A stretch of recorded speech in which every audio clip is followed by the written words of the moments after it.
You may or may not know much about the work of the RSCM, the Royal School of Church Music. We are an educational charity which has been working since 1927 to nurture, educate and support church musicians, including, of course, church choir trainers. And whilst our main focus is on supporting music in worship, lots of our resources can be used in wider contexts too. The RSCM has a particular interest in education. We work to establish patterns of lifelong learning. Our work and resources serve people at all skill levels, all ages, and from a wide range of backgrounds. We aim to inspire a culture of learning through study and practice. Voice for Life is a whole approach to singing which you can use with your choir. The Voice for Life Guide to Choir Training offers helpful, practical guidance and advice, whether you are new to choir training or a seasoned pro, and regardless of the kind of choir you direct. Singers can engage with the graded series of Voice for Life workbooks, and we offer a comprehensive range of support materials for teaching the contents, all with the aim of helping your singers understand better the music they sing. You can enter the Voice for Life awards too, and we now have new and growing online support materials to help singers prepare for these. Adults are just as welcome to take them as young choristers. If you want to buy any of these resources or any sacred choral music for your choir, do take a look at our webshop. There's a very extensive catalogue of materials available, including our new virtual choir kits and a new anthology of brand new carols for sopranos, altos and men. We're currently working on exciting new plans for many more events to support choir trainers in their skill development. These will be rolled out over the next year as part of a reinvigoration of our training programmes. Sign up for our newsletter on our website to keep up to date with our progress.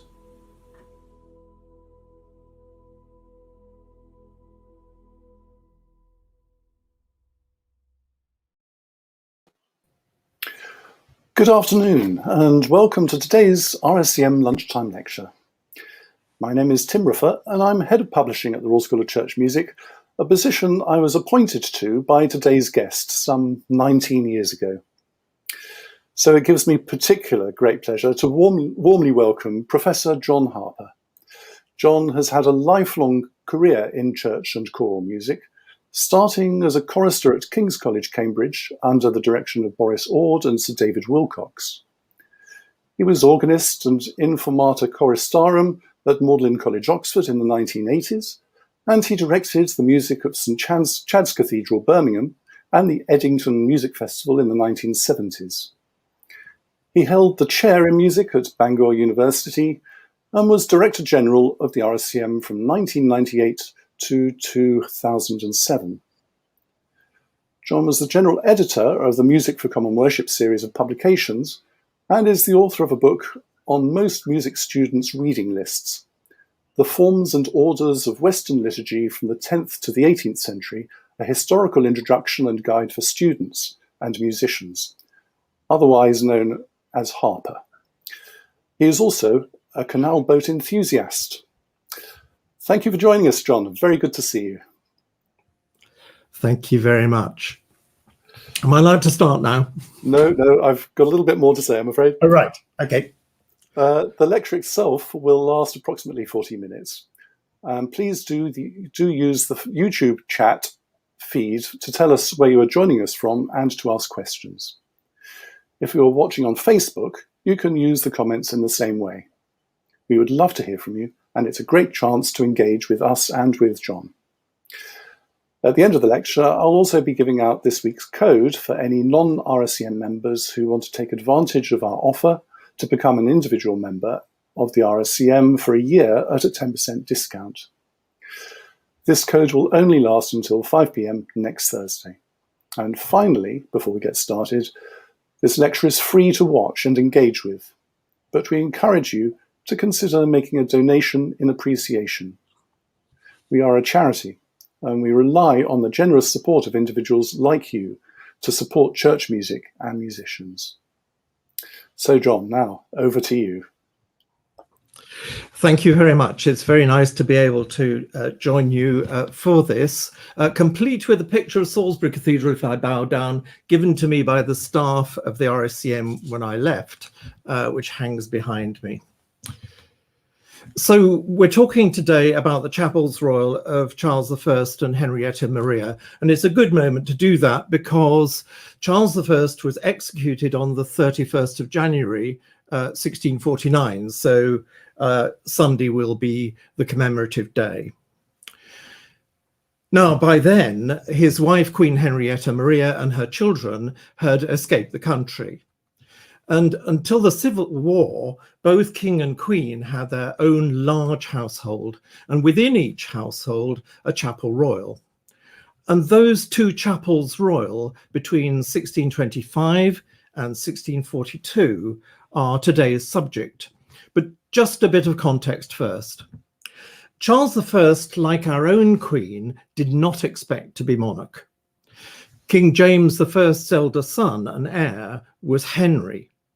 And Henry was invested as Prince of Wales in 1610, and from then on he had his own household based principally at St James's Palace. The household included musicians and chaplains who served in the Chapel Royal at St James's. But Henry died in 1612, aged just 18.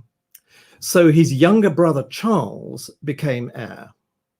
And in 1616, he was invested as Prince of Wales and took over his brother's former household at St James's Palace, including the chapel. Now, in 1623, Charles was looking for a wife, and the first candidate was a Spanish princess who was a Roman Catholic, and that raised a problem. Where does a Roman Catholic Princess of Wales worship in a Protestant country? The solution was the building of a new chapel for the Princess of Wales in the grounds of St James's Palace. It was begun in 1623 to a design by Inigo Jones. The plan to marry the Spanish Infanta failed, and so in 1625 a new arrangement was made for Charles to marry the sister of the King of France, Henrietta Maria. But the newly completed chapel for this Princess of Wales at St James's was never used for that purpose. James I died in 1625 in March, aged just 58. And the 15-year-old Henrietta Maria married Charles by proxy in Notre Dame de Paris in May 1625. And she came to England as the consort to the new King of England. The task of providing for Roman Catholic worship for the new queen still remained, but the chapel at St James's never fulfilled its original purpose as a household chapel for the Princess of Wales. As queen, Henrietta Maria took over the household of her predecessor, Queen Anne, who died some years earlier in 1619. And this was at Somerset House in the Strand, where Henrietta Maria established her chapel royal, and as king, Charles had his chapel royal based principally in Whitehall Palace. Now, over the next 40 minutes, I want to explore four aspects of these chapels royal of Charles and Henrietta Maria: the personnel, or at least its organization, the buildings, the liturgy, and the music, and especially the contrast between Anglican and Roman Catholic provision and practice. So, what is a chapel royal? Primarily, it's a body of royal servants charged with the provision of worship for the royal household. As such, it needed to be ready to accompany the king or queen wherever they went in order to provide for the needs of the household. The king and queen themselves only came to the household chapel occasionally because they each had their own private chaplains who served in the private chambers. Charles I inherited a long-established organization in his chapel royal, already staffed. For Henrietta Maria, a new establishment had to be put in place. The nature and organization of the two chapels royal were distinct and different from one another. The King's Chapel Royal was headed by a dean and administered by a subdean. There were gentlemen who formed the choir, including both ordained clergy and laymen. There were 12 children, as well as supporting officers, and they're listed there. By contrast, the Queen's Chapel Royal was staffed by foreigners, by Frenchmen principally. Her original staff consisted of French Oratorian priests. They were sent packing in 1626, and after a period with a skeleton staff of private chaplains and confessor, new arrangements were made in 1630, which is what I've shown here. The permanent staff was then made up of 10 Franciscan friars of the strict Capuchin order, headed by a grand almoner. The additional musicians were those who formed the Queen's music, serving other musical functions in the household. Henrietta Maria's musicians consisted principally again of French people, some of whom sang and played in court masques in the 1630s. There were also 3 boys trained at the Chapel Royal in France. The Queen's organist was, however, English. First, Richard Deering, who had previously worked at the Royal Court in Brussels, and then Richard Miko, who had strong associations with the established Catholic English family, the Peters, the patrons of William Byrd. So both of them Catholics. Now, the King had 3 musical entities: the Royal Music, the Chapel Royal, and the more intimate voices, viols, and lutes. But the Queen had only one musical establishment, as I said, dominated by a Frenchman. During the reign of Charles and Henrietta Maria, there were 3 principal residences: in London, Whitehall Palace for the King, and Somerset House for the Queen. Outside London, Windsor Castle. And therein lies a problem. All but the banqueting house of Whitehall was destroyed by 2 fires in the 1690s. Somerset House fell into disrepair, was razed to the ground and replaced by an entirely new building in the 1780s. The household chapel at Windsor was quite distinct from the College of St. George, and you can see the St. George's College Chapel on the left there, and circled the Chapel Royal, or its location, on the right. It was adjacent to the Great Hall, but in the 19th century, that chapel was absorbed into an enlarged hall in the state apartments, and they, of course, were ravaged by fire in 1992. So none of the spaces for the household chapels of Charles and Henrietta Maria survives. However, there are 2 Tudor chapels which survive at St. James's and Hampton Court, and the chapel built in the 1620s for the Princess of Wales at St. James's. All 3 of these buildings are significantly changed, but their underlying disposition is sufficient for us to consider their common and contrasting characteristics. Hampton Court was originally built by Cardinal Wolsey in the 1620s. St. James's Palace was built by Henry VIII in the 1530s for his son Edward, and the new chapel at St. James's was intended for the household of the Princess of Wales. All 3 chapels are remarkably similar in overall dimensions and ground plan, and they're broadly comparable with the Lost Royal chapels. They are rectangular rooms, roughly 30 feet wide, 60 to 70 feet long, and 35 to 40 feet high. At the western end of each, the royal closet is again consistent, about 30 feet wide, 20 to 25 feet long, and 15 to 20 feet in height. Although the chapels of Charles and Henrietta Maria are lost, we can go some way to establish their position and their ground plan. The chapel at Whitehall was buried deep in the palace, as you can see, parallel with both the river to the bottom of the picture and the Great Hall just above it, though not circled. Evidence from the excavations confirm its ground plans, showing the clear division between the chapel and the closet. The lost chapel at Whitehall and those surviving at Hampton Court and St. James's have a common layout. There are inward-facing stalls on each side and a relatively small sanctuary with the Holy Table.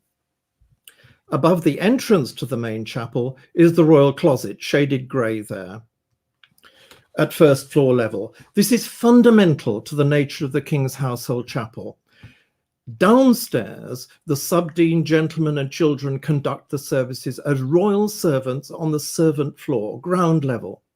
The king and his entourage look down from the royal closet at the royal living level, the first floor. Only very rarely did the monarch come down to the main chapel. The royal closet had casement windows and could be treated as a separate room apart from the main chapel, shut off from it. At Hampton Court, the furnishing and decoration are later, but the broad layout of the chapel with inward-facing stalls on each side and small sanctuary is typical of both its original Tudor layout and that of a chapel royal in the time of Charles I. At St. James's Palace, the furnishing is even later, and the placing of the choir on either side of the altar is a modern arrangement. But the chapel is set out in a similar fashion, and again the royal closet was originally fitted with casement windows. Though now lost, the chapel at Windsor Castle was also comparable, as can be seen both from a drawing up on the right at the top by Hollart, made before Charles II refashioned the chapel, and below from an engraving showing the lavish decoration as it survived into the 19th century. Although similar in size, the disposition of the new Roman Catholic chapel at St. James's is significantly different. This reflected the arrangement of Roman Catholic chapels on the continent. The focus is the altar and then the pulpit. No provision is made for singers on the main ground floor level, and there's no fixed seating, certainly no inward-facing stalls. Singers and musicians used a side gallery on the right there, where the organ is shown in the engraving. The contrast represents the distinction between counter-Reformation Roman Catholic liturgy and the liturgy of the post-Reformation Church of England. This new chapel is a space for Mass to be seen and preaching to be heard. The Tudor chapels at Hampton Court and St. James's are spaces where morning and evening prayer are to be shared antiphonally. The Roman Catholic chapel was a space for a lay congregation to gather. The old chapels primarily accommodated the chapel royal staff. A bit of chronology. Henrietta Maria arrived in England in the late spring of 1625. As Queen, she had no need for that chapel intended for her as Princess of Wales. She established her court at Somerset House. By agreement, she brought both the Grand Almoner, a French bishop, and this group of French priests, members of the newly established oratory of St. Philip Neri. Her worship was at Somerset House in a room adapted as a household chapel. But the Oratorian priests did make use of the new chapel of St. James's. There they conducted masses which were open to the public. Their long-term aim was the reinstatement of Roman Catholicism in England, and their conduct in this got out of hand, and the king dispatched both the bishop and the Oratorians back to France in June 1626. So the Queen had to negotiate a new arrangement, which took a while. Eventually, a new Grand Almoner arrived in 1630, accompanied by 12 Capuchin friars, the strict Reformed Order of the Franciscans. Plans were put in place for a new chapel on the western side of Somerset House, accessible to the public. The foundation stone was laid on the 14th of September 1632, the feast of the Exaltation of the Cross, and the chapel was dedicated on the 10th of December 1635. Now, in the political and religious climate of the time, what went on at the chapel attracted attention and was hugely contentious. Not surprisingly, when the Queen left England in early 1642 to raise funds and forces to support the king's cause, the friars were confined to their quarters, and in the following year they were expelled and the chapel despoiled. There's little hard evidence about the physical nature of the Queen's Chapel at Somerset House. From later images, we can have some idea of its location to the west of the main palace buildings. The friary is closest to the river, so that's the facade you can see in the circle with the windows. That's the friary. The public entrance was at the far end, so at the top of the red circle. Now, Simon Thurley has proposed a plan for Somerset House at that time, though there are still some uncertainties about exactly the entrances, both for the court and the public. Of the interior of the chapel, there's a drawing of the facade of the royal closet, which is on the left there, and of the reredos. Now, the closet facade seems to be that designed by Inigo Jones originally, but the reredos is that reinstated when Henrietta Maria came back after the restoration in 1660. We have a measured drawing of the ceiling, but no indication of the ceiling painting, which is of the Assumption of the Virgin Mary. That was destroyed in 1643, unsurprisingly, given the outlook of the parliamentarians. The original reredos painting of the Crucifixion by Rubens was also destroyed that year, but it may have been comparable to this image. Perhaps the King's Chapel at Windsor, as refurbished by Charles II, can give us some idea of the rich decoration of the Queen's Chapel at Somerset House. What it was like inside, its interior disposition? There's the usual arrangement of ground floor chapel with altar at the ritual east and upper floor royal closet at the opposite end on the left there.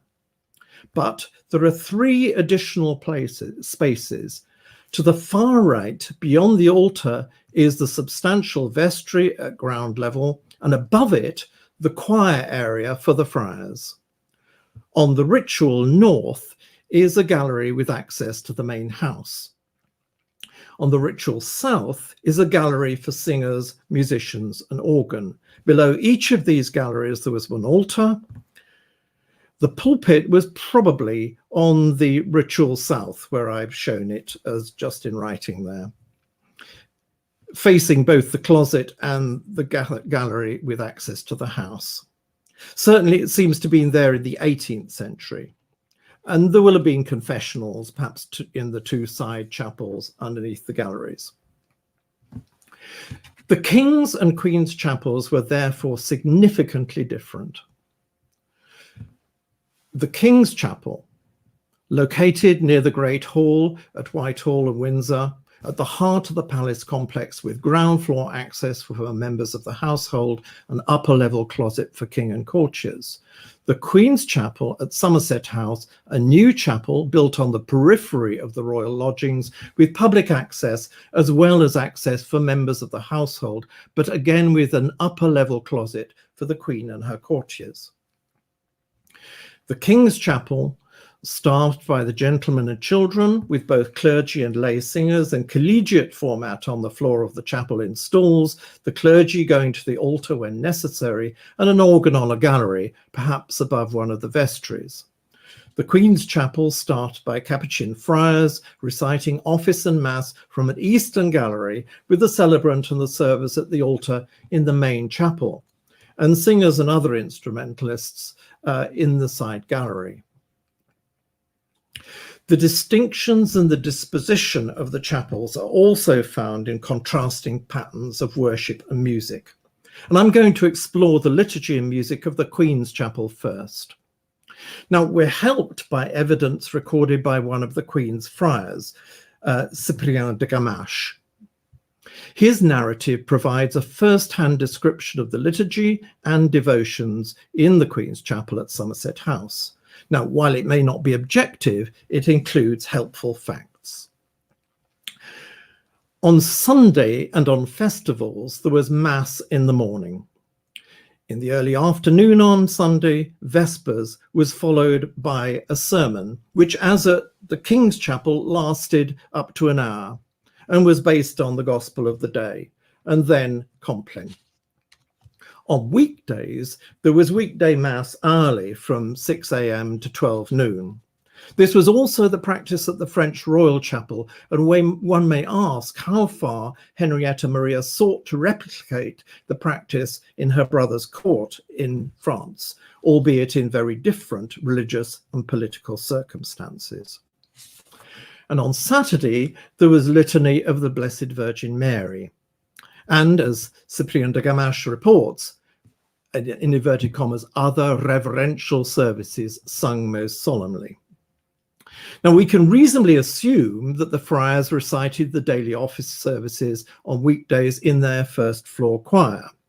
And we can suggest that the singers and musicians from the Queen's music were more likely to be required on Saturday for the litany and other solemn devotions, and certainly for Mass and Vespers on Sundays and major feast days. So it's very different because it's not the daily morning and evening prayer sung as in the Chapel Royal of the King. Given the wholesale destruction of the books and all the furnishings of the chapel in 1643, we can be less certain about the music that was sung. Henrietta Maria's musicians consisted, as we've said, principally of Frenchmen, and this suggests that the musical repertory may have included chants sung in the French style and polyphony typical of the French royal court. French court music of the time was fairly conservative. However, Professor Jonathan Wainwright has suggested that the latest modern Italian music for 2 or 3 voices and continuo may also have been part of the repertory of the Queen's Chapel. As I mentioned, between 1625 and 1630, Richard Deering was the Queen's organist, and it may be during this period that he composed his motets for 2 and 3 voices. These small-scale motets seem appropriate to the setting of chamber adapted as the Queen's Temporary Chapel between 1625 and 1635. Now, the published edition didn't appear until 1662, when it was dedicated to the Dowager Queen, Henrietta Maria. And no doubt this music was revived in her chapel after the Reformation when she came back to Somerset House. And so here is part of a vintage recording of this devotional text, O Bone Jesu, sung by father and son, Alfred and Mark Della.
We can only speculate about liturgical and music practice in the Temporary Chapel between 1630 and 1635, when there was only a small number of clergy, though the retinue of friars were then present in that period and the Queen's musicians were available.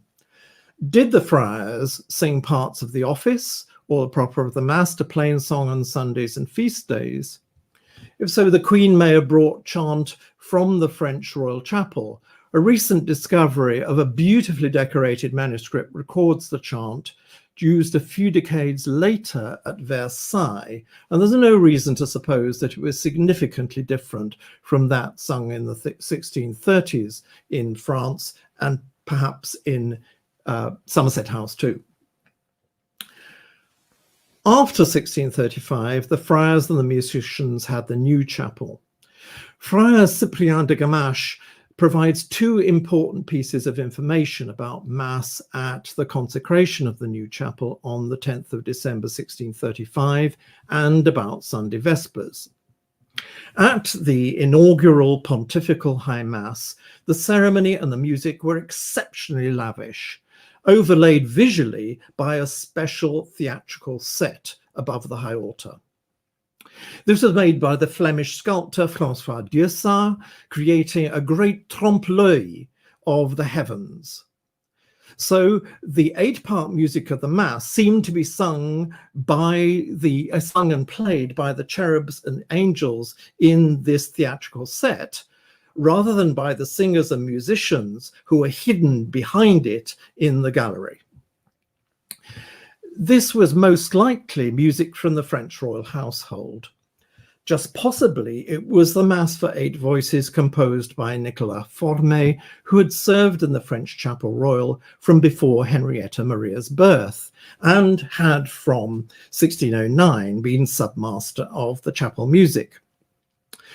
Here's an extract from the first movement, Kyrie eleison. The first choir consists of soloists, and the soprano part is seen on the right of the slide here, and the second part is a chorus.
Cyprian de Gamache's account of Sunday Vespers is also informative.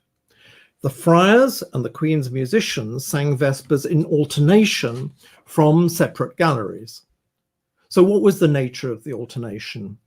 It may have consisted of verses sung to plainsong tones by the friars, answered by polyphonic verses sung by the Queen and musicians.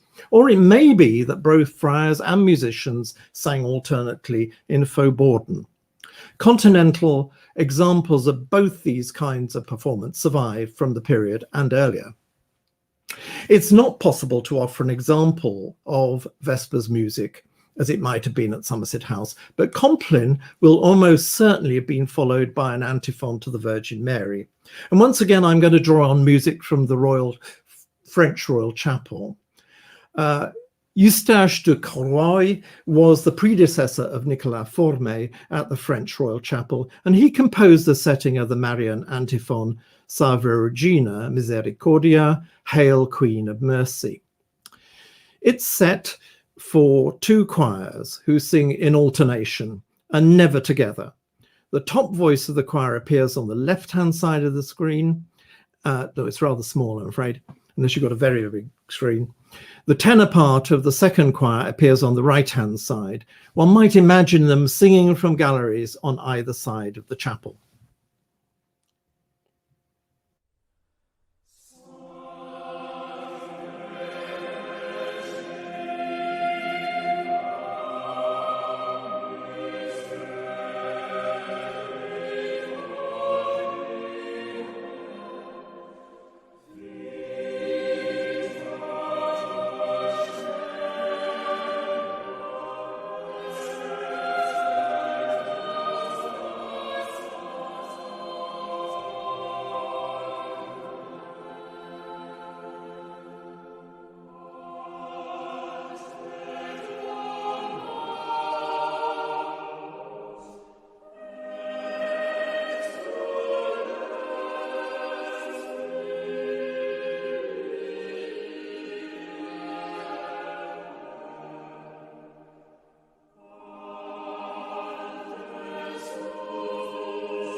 So much for the Queen's Chapel. We turn now to the liturgy and music of the King's Chapel.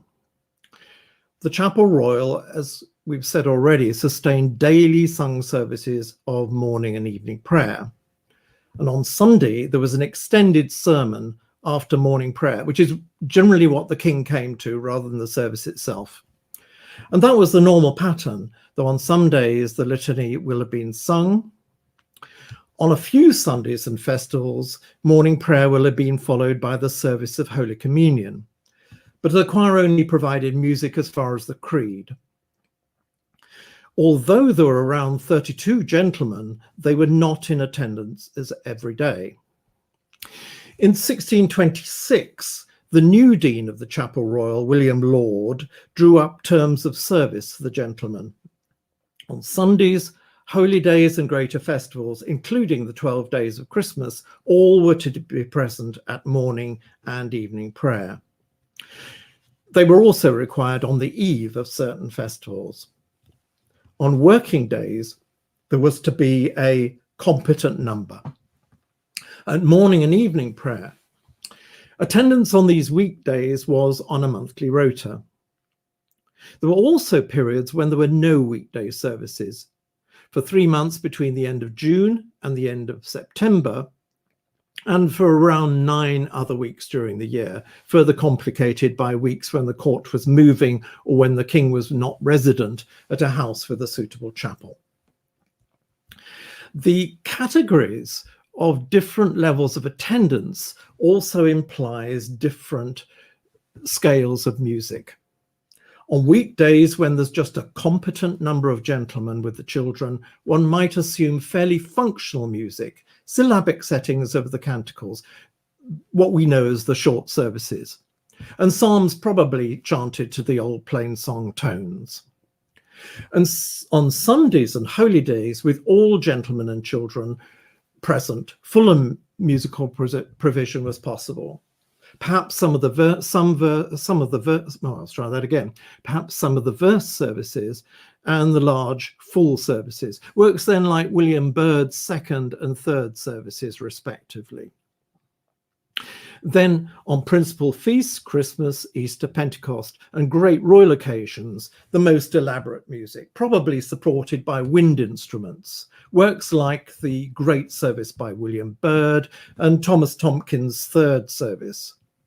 These would also be the days for festal polyphonic settings of preces and responses and festal psalms, some of which are specifically identified in the surviving manuscripts for principal feasts.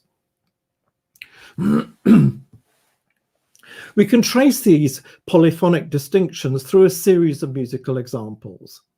First, I want to start with some weekday music, part of the Nunc Dimittis of Tallis's short service for 4-part choir.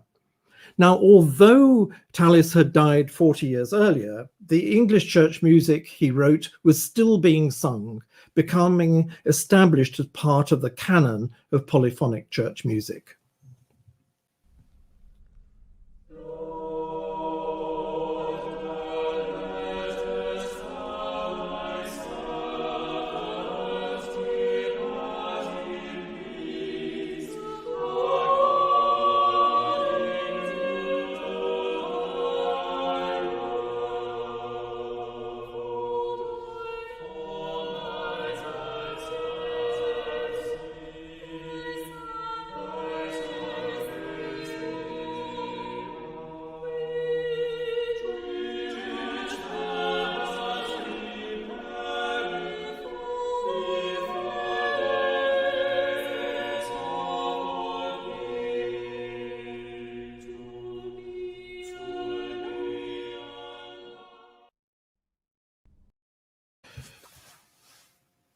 So from weekdays to Sundays and holy days, and on these days the music may have been more substantial and include sections for solo voices or small ensemble from within the choir. And by way of example, here then is the latter part of the Nunc Dimittis of Tomkins's 5th service for 5-part choir with organ. Not only do we have a section for solo voices, there's also independent organ accompaniment.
There's a series of large-scale settings of canticles, so-called great services, stretching back to Parsons in the mid-16th century.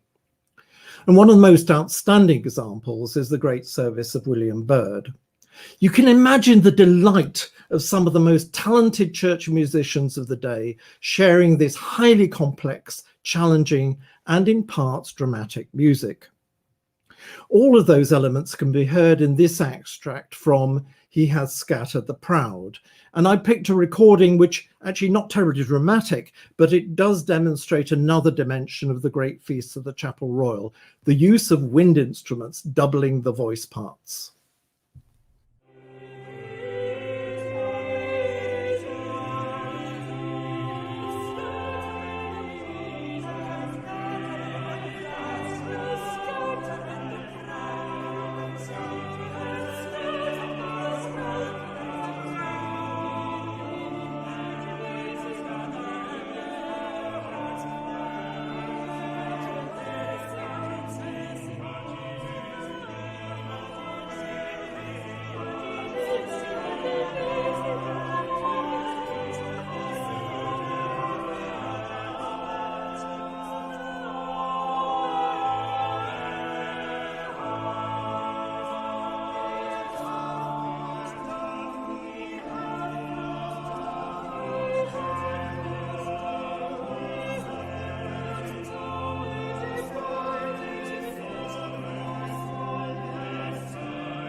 There was one other important element in the Chapel Royal music, the anthem.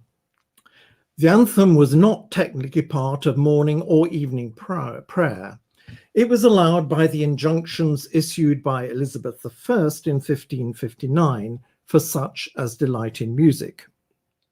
And I want to return to Thomas Tomkins, the senior Chapel Royal composer of the Caroline Chapel Royal. After his death, and quite exceptionally for England, his son Nathaniel prepared a large anthology of his father's music, Musica Deo Sacra. It includes 12 large-scale anthems. These are presented in liturgical order, beginning with Christmas Day. The series includes an anthem for the Feast of St. George, and this was a major court feast to celebrate kingship. These are demanding anthems, clearly intended for the full musical forces of the Chapel Royal, probably doubled by wind instruments. Very few of them have been recorded, but there is a recording made by the choir of St. John's, Cambridge, of the anthem for All Saints' Day, a setting of the collect for that day. We'll hear the ending, which is in bold there. We join it in the last version where it says, which thou hast prepared for them that unfeignedly love thee. And that's followed by the final chorus, through Jesus Christ our Lord, Amen, a wonderful extended coda. Here are the two medius parts from Musica Deo Sacra, which of course are part books. We're a long way from the weekday practicality of the short service. And we can imagine the gentlemen and children in the stalls, the king sitting above in the royal closet with his closest circle, all engaged in this rich musical offering in the surprisingly intimate, small surroundings of the Chapel Royal at Whitehall. Tomkins, no doubt, was playing the organ. So we're going to follow his organ score in this.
Well, I think all our viewers will agree with me. That was absolutely fascinating, John. Thank you so much.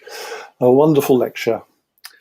Now, before we turn to the viewers' questions, it's my pleasure to welcome the current director of the Royal School of Church Music, Hugh Morris, who's going to join us for a few moments. Hello, Hugh. Thanks, Tim. And thank you to John for immersing us into that, into all of this very, very rich world of the Chapel's Royal. And I look forward to you and Tim picking up the threads of that conversation in a minute. Thank you to all of you who are joining us today and for being part of this series. If you're new to the RSCM, welcome. As Tim said at the beginning, we are a charity, and of course, we're there to support the needs of the church by helping it effectively resource the music that contributes to its mission. The RSCM is very busy at the moment. We're doing an awful lot through these challenging times to be of support. And if you'd like to know a bit more about that, then do sign up to our newsletter. The latest edition's gone out today. You can find out how to do that at the bottom of our homepage on the website. All of the work that we're doing does need financial support. Unfortunately, we can't run on thin air. So may I encourage you to show your appreciation of today's lecture as a sort of thank offering and your support for our ongoing work by making a financial contribution today. You can do that by clicking the donate button at the top of the website if you go to rscm.org.uk, or, and you'll see it at the bottom of the screen at the moment, you can use the text number to directly give using your mobile phone. We really do appreciate anything that you're able to give us, and we really make the best use of it we possibly can. There's plenty, though, that we can listen to in the meantime. I think I've talked for long enough, actually. We're grateful for you being here today. We hope you join us again and stay in touch with us. But in the meantime, I know Tim and John will be looking forward to discussing some of the content of what John's been talking about over the last 40 minutes. So, as they say, back to the studio, Tim. Thanks. Thank you very much, Hugh. And also thank you very much for keeping the hot seat warm for me last week.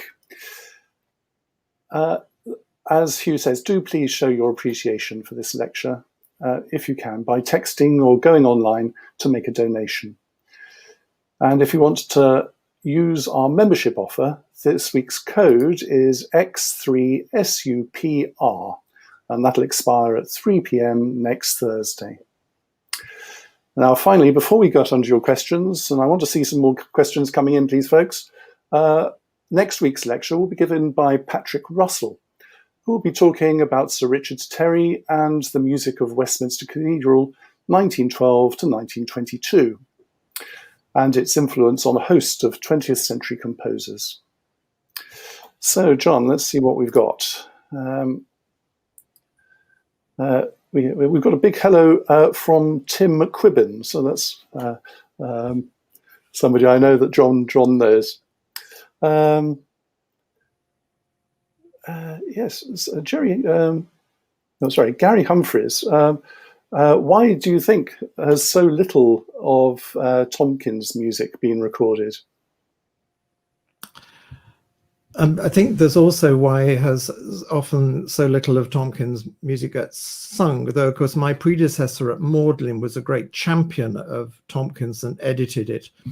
Often it's what appears in Octavo or other editions, and of course the whole thing of CPDL changes this.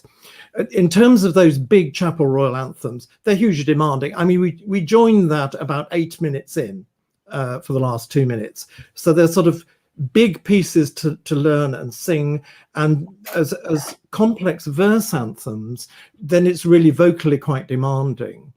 And I think also what we don't have the resources very often now, though some of the cornet and sackbut ensembles are trying to work with cathedral choirs in order to explore this repertory. You do need doubling of instruments in the choruses.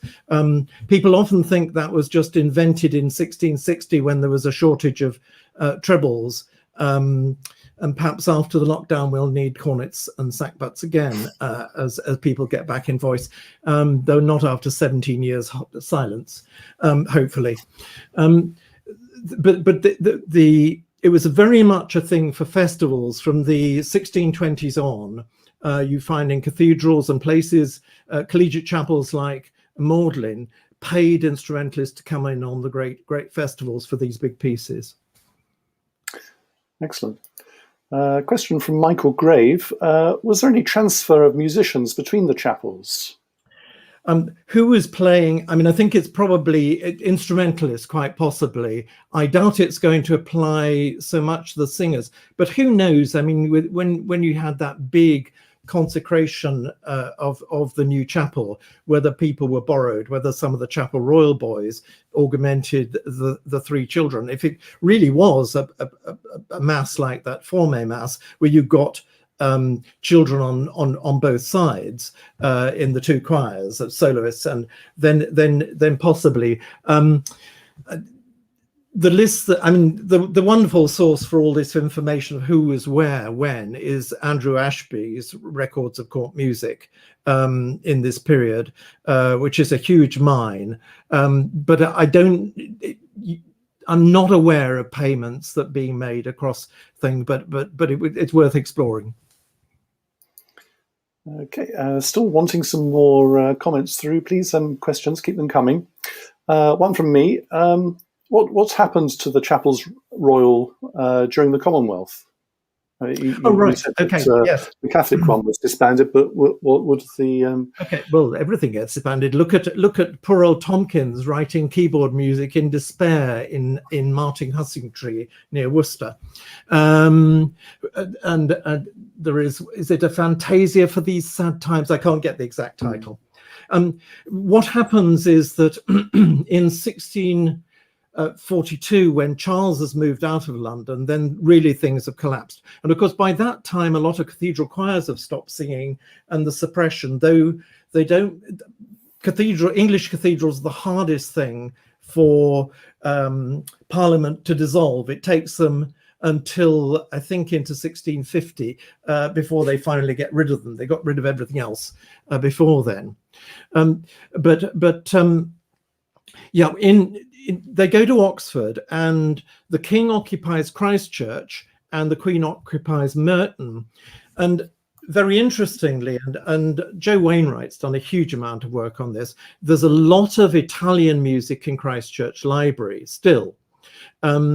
And some of it is undoubtedly, it's got the names of royal musicians on it. When I was editing Gibbon's consort music, then I used a set of part books there, which had got the names of one of the bass viol players on it. So some of the musicians are there, though clearly not on the scale that they had been.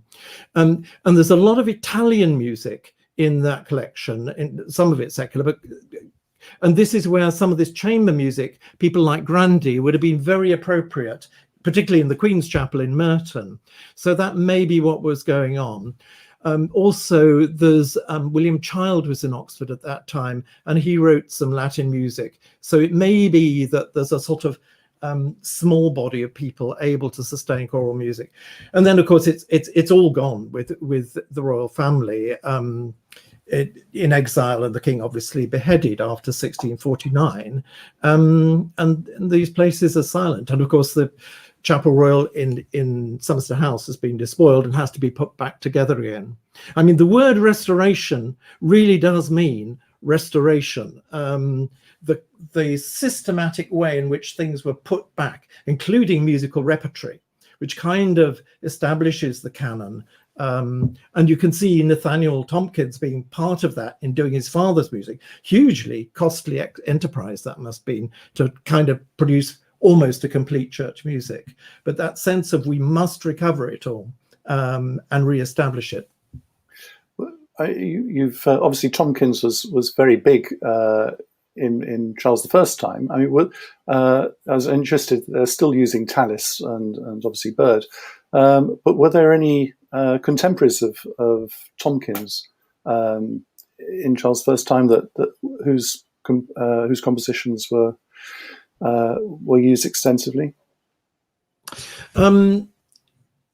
Well, I mean, there's obviously everybody who's current is writing, but I think there's also a lot of continuity going on. I think that probably, and it's what's hard to tell.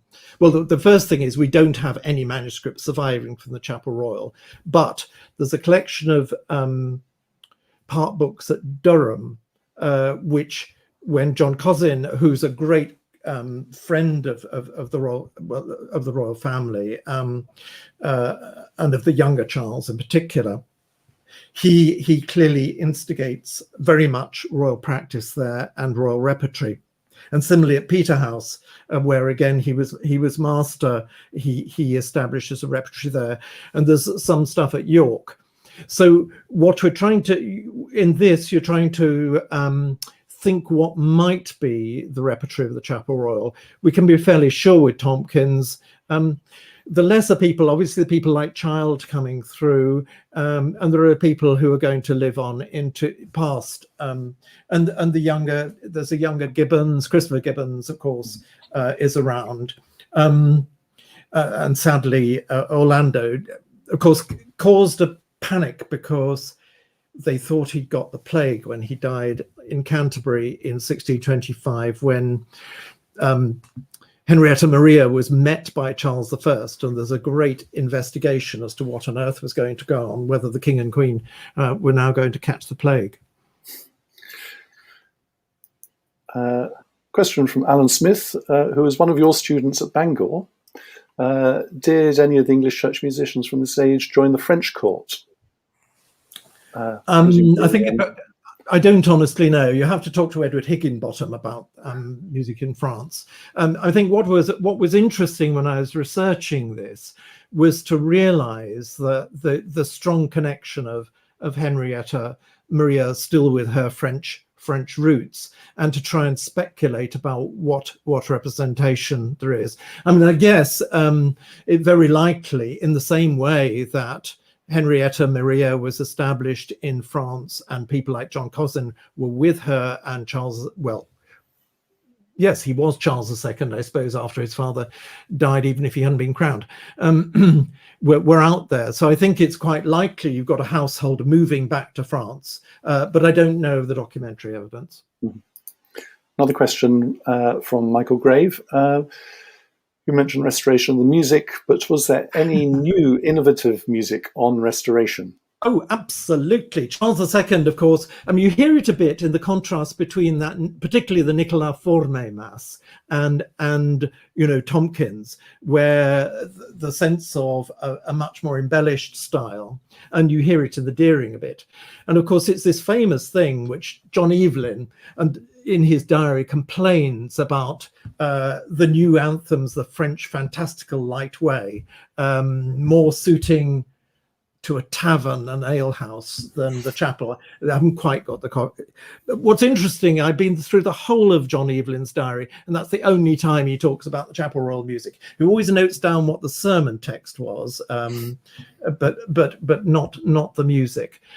So yes, there's a huge change as style, but what's interesting, and you see it in Purcell, both the new anthems with, and what's different is those some of the solemn wind music, and John Evelyn talks about it, we don't have the solemn wind music still in the Chapel Royal. We have these new violins.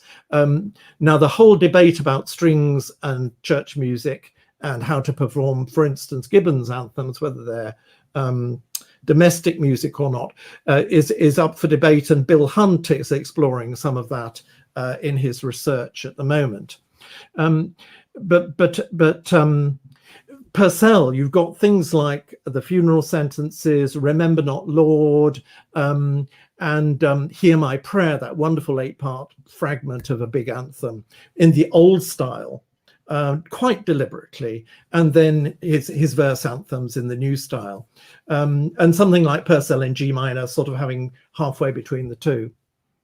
But something like the Bell Anthem, of course, it was quite, I should think, quite revolutionary at the time.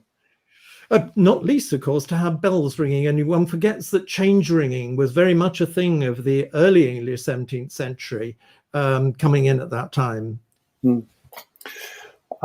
Yes, we have now reached 2 o'clock, I'm afraid. We have had a couple of more questions, but I think that's it, I'm afraid. So thank you very much indeed, John. That's been absolutely fascinating. We've had loads of comments, really enjoying it. So details of the 3 remaining lectures in this series can be found on the website. And if you are able to donate or wish to become a member of the RSCM at a discount, the details will remain on the screen for a few minutes. I mentioned earlier that John edited the Music for Common Worship series, and we will be using 2 of those, Night Prayer and Compline, in a forthcoming series of Lenten Compline services, starting the Wednesday after Ash Wednesday, and we hope you'll join us for those. More details of them will follow on our website and on Facebook, so do please look out for them. So thank you all very much indeed for joining us, and look forward to seeing you next week. Goodbye.